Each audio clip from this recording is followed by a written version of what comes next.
Bonsoir. Staline, le tyran rouge. Le film que vous allez voir dans un instant raconte l'histoire d'un des plus grands criminels du XXe siècle.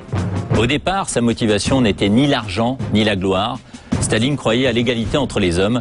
Son idéologie était le communisme qu'il a tenté d'appliquer en Union des républiques socialistes soviétiques.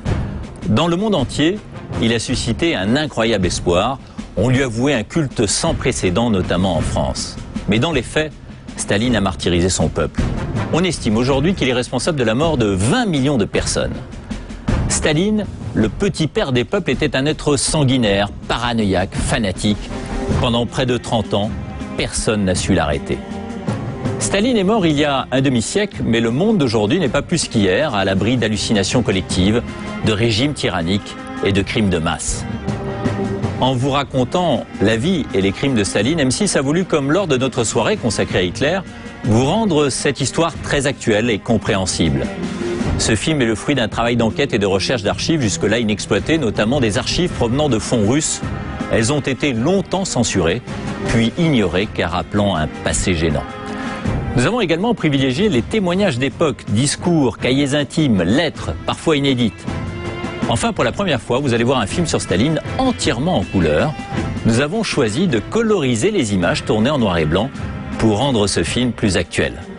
Ce documentaire a reçu l'aval du ministère de l'Éducation nationale.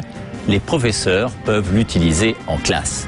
Staline, le tyran rouge, c'est un film de Mathieu Schwartz, Serge de Sampigny et Yvan de Melandre.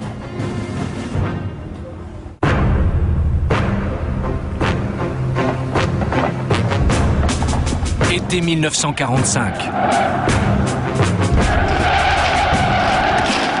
La fête de la victoire sur la place rouge à Moscou. Devant le palais du Kremlin et les dirigeants soviétiques, l'armée russe célèbre la victoire sur l'Allemagne nazie. Comme sous l'Empire romain, les soldats jettent les drapeaux des vaincus aux pieds du vainqueur. L'homme qui a battu Adolf Hitler, le généralissime Joseph Staline.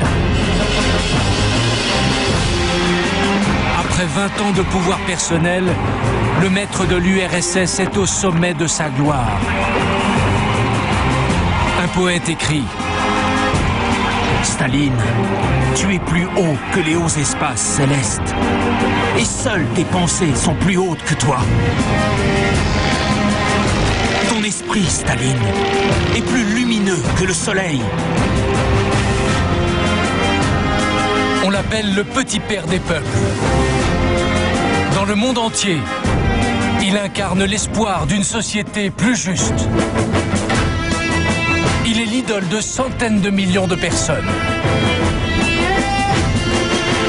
En France aussi, on chante ses louanges. Oui, de tout notre cœur, nous proclamons notre amour ardent pour Staline et nous l'assurons de notre confiance inébranlable.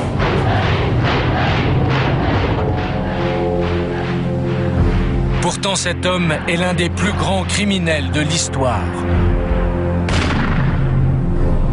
Il a massacré son propre peuple avec une brutalité sans limite.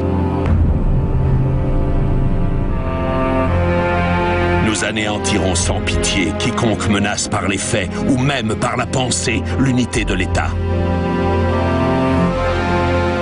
Il a créé le goulag et réduit en esclavage 18 millions de personnes. Il faut trancher les membres nuisibles du parti pour le préserver de la maladie et de l'infection.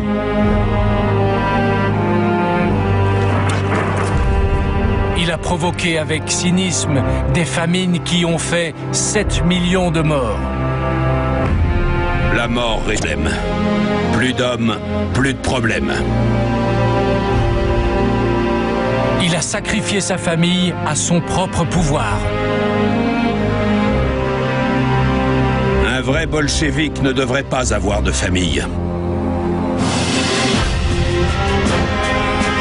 Nous allons vous raconter l'histoire incroyable de ce fils d'un petit artisan devenu l'un des personnages les plus puissants de la planète. Nous allons vous raconter comment cet homme, qui déclarait faire le bonheur de son peuple, est devenu, à force de mégalomanie et de fanatisme. L'un des dictateurs les plus sanglants que l'humanité ait connu.